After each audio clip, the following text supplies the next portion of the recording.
is illegal?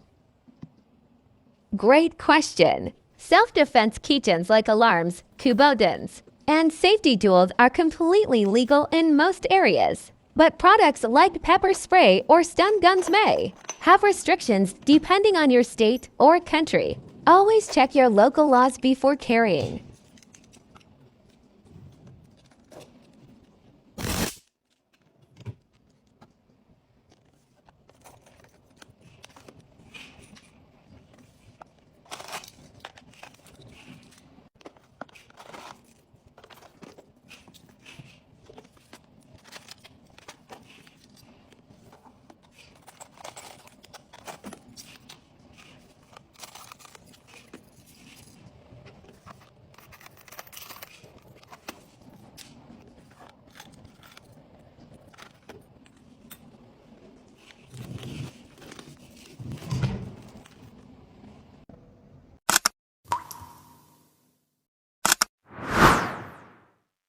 We empower women to stay safe. Please feel free to visit our shop collections.com.